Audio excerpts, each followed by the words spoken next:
अस्सलाम वालेकुम स्टूडेंट्स। आज मेरा फोर्थ लेक्चर है और मेरा जो फोर्थ लेक्चर है वो बायोलॉजी 10th क्लास का नेक्स्ट जो टॉपिक है वो है structure and function of stomach. यानी हमारा जो स्टोमिक है, हमारा जो मैदा है, उसके बारे में सबसे पहले तो हम इसका स्ट्रक्चर जो है ना, यानी वो कैसा बना हुआ है, एंड देन फंक्शन के बारे में पढ़ेंगे। तो सबसे पहले हमारा हम जो स्ट्रक्चर जो है, ये आप देख लें कि मैंने ये डायग्राम बनाई है और ये डायग्राम जो है आपने ज़रूर साथ बनानी है डायग्राम। पहले भी आपको मैंने कहा है कि जो आपके पास जो भी टॉपिक है, लॉन्ग क्वेश्चंस हैं, ये बड़ा इम्पोर्टेंट लॉन्ग क्वेश्चन है, तो इसमें आपने डायग्राम पहले जो है ना आपने ज़रूर बनानी है। उसके बाद आप उसको एक्सप्लेन कर लें, डायग्राम की प्रैक्टिस ज़रूर कीजिएगा। और उसके बाद उसको आपने लेबल करना है। लेबलिंग नहीं छोड़नी है आपने, यानी ऐसा नहीं कि आपने बना के छोड़ देना है, आपने लेबलिंग करनी है और उसके बाद उसको एक्सप्लेन करना है।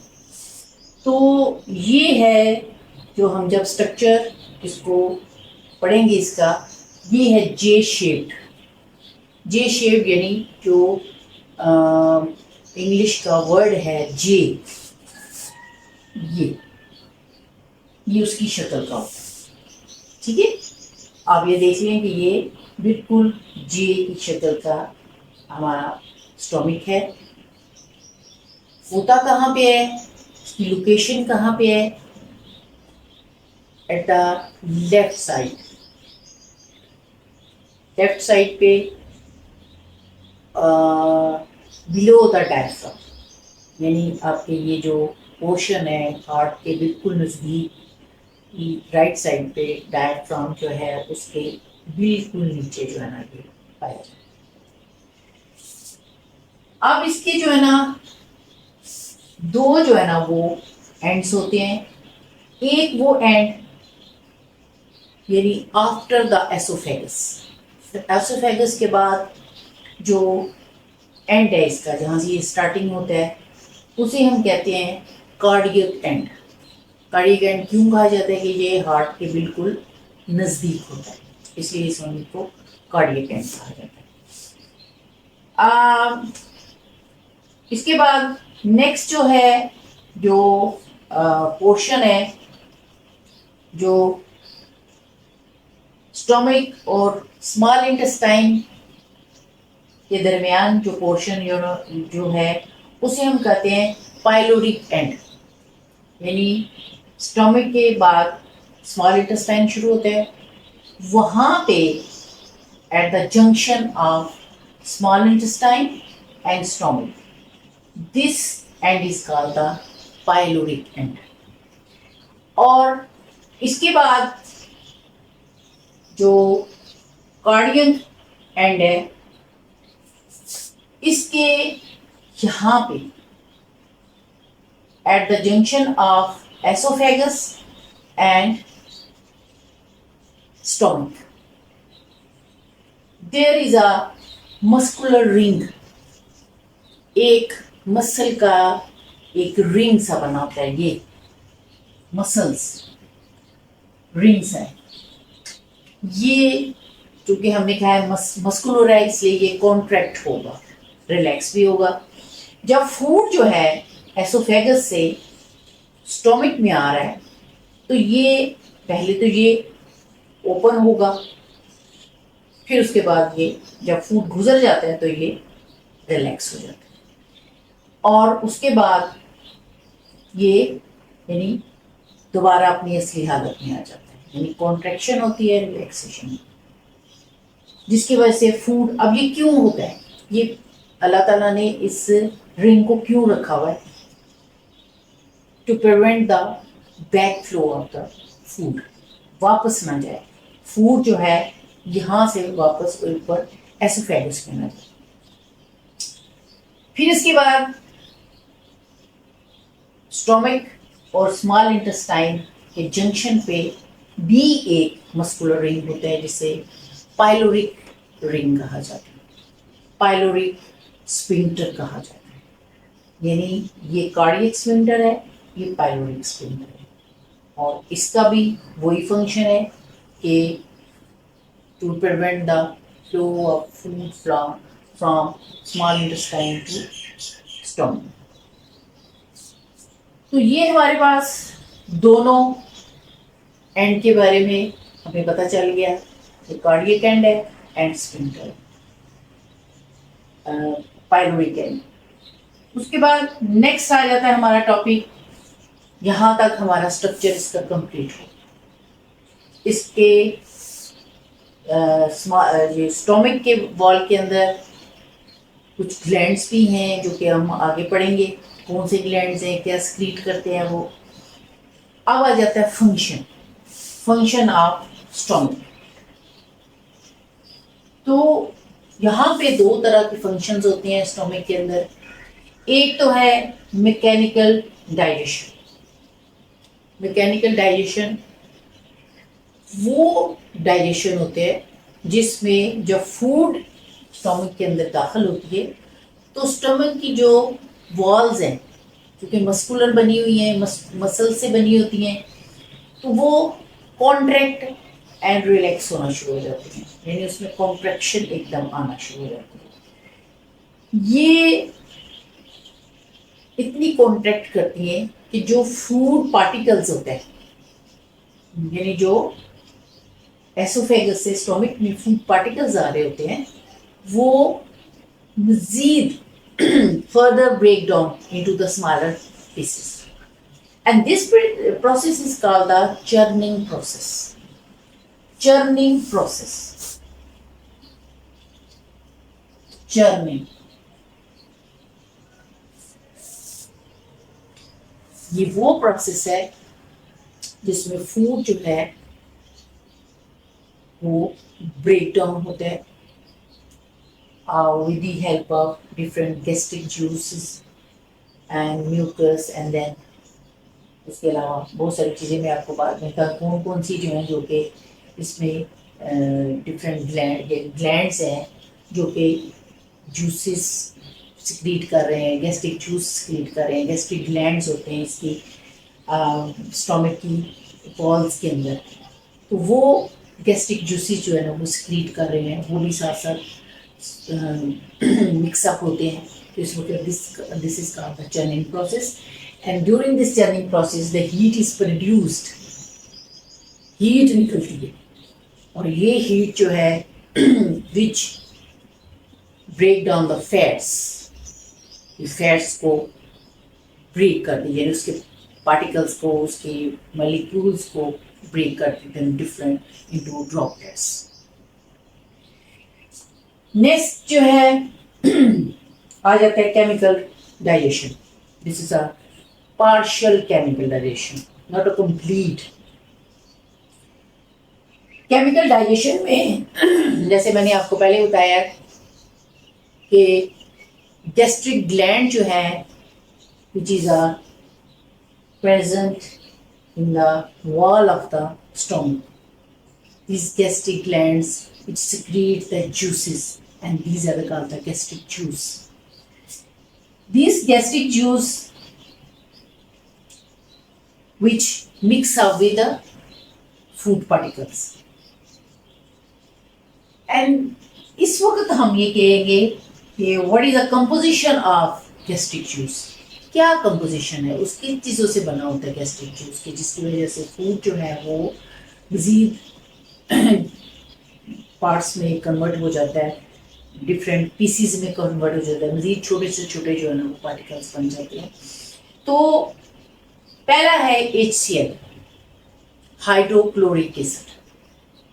हाइड्रोक्लोरिक एसिड जो है वो इसके अंदर है, गैस्ट्रिक जूस के अंदर। Then pepsinogen which is a enzymes in a inactive form. Enzymes inactive form and the mucus, तीन जो है ना वो चीज़ें हैं जो कि गैस्ट्रिक जूस के अंदर पाई जाती हैं, HCl, पेप्सिनोजेन एंड म्यूकस। अब जो है जो अब आ जाता है, what is the function of HCl। HCl का क्या फंक्शन, क्यों अल्लाह ताला ने इसमें हमारे इसमें मैदे के अंदर, स्टोमिक के अंदर HCl, आपको पता है HCl तो एसिड है। अब ये क्या करता है, सबसे पहले तो इसका फंक्शन क्या है, एक तो ये जो पेप्सिनोजिन है ये इनएक्टिव फॉर्म में होता है, इसको एक्टिव करता है, यानी इसको एक्टिव फॉर्म में लेके आता है, और pepsinogen which is converted into the pepsin, pepsin is in a active form. अब ये एक्टिवेशन शुरू कर, पहले ये इनएक्टिव होता है। इसके बाद दूसरा इसका जो फंक्शन है वो है which kill the germs, bacteria which is a food in the food particles, यानी जब हम फूड ले रहे हैं तो उस वक्त इसमें बहुत सारे बैक्टीरियाज वगैरह या बहुत सारे दूसरे जर्म्स बीच में होते हैं, उनको ये ख़त्म कर देता है, किल कर देता है, ताकि वो अंदर जाके हमें नुकसान ना दे। इसके बाद what is the function of mucus, mucus का क्या फंक्शन है, ये हमारे जो ना यानी गैस्ट्रिक जूस में जो प्रेजेंट है म्यूकस, ये किस काम आता है। अब ये कि म्यूकस जो है, एक तो ये न्यूट्रलाइज करता है HCl, क्या करता है कि HCl तो ऑलरेडी है, अब ये ना कि वो हमारे अंदर की जो वॉल्स हैं उनको डैमेज कर दे, तो ये म्यूकस जो है एक प्रोटेक्टिव लेयर बना देता है, यानी स्टोमिक के इर्द गिर्द एक प्रोटेक्टिव लेयर बन जाती है। अब इस वक्त HCl से उसे कोई नुकसान नहीं होगा। Secondly which neutralise the HCl, यानी HCl को न्यूट्रलाइज कर प्रोटेक्टिव लेयर बना लेते हैं, ताकि कोई भी उसको नुकसान है, यानी जो स्टोमक के अंदर की वाल है उसको नुकसान ना पहुंचे। इससे नुकसान पहुंचेगा, HCl को तो न्यूट्रलाइज कर रहा है, अब नुकसान पहुंचेगा तो पेप्सिन से, क्योंकि पेप्सिन इन एक्टिव फॉर्म, और पेप्सिन का क्या काम है, which convert the protein into the smaller pieces of the molecules, and these are called amino acids or the peptides। अब ये जो पेप्टाइड्स मजीद छोटे से छोटे पार्टिकल्स हैं, अमाइनो एसिड्स, पेप्टाइड्स, ये प्रोटीन के जो है ना, प्रोटीन को कन्वर्ट करने से होते हैं। अब ये पेप्सिन हमारी जो प्रोटीन है, जो हमारे फूड के अंदर हमारी प्रोटीन है, उसको ये डाइजेस्ट करने में मदद देती है। अब ये क्वेश्चन बनता है कि पेप्सिन जो है ना हमारी, व्हाई द पेप्सिन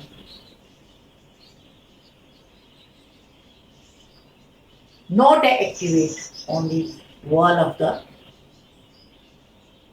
stomach,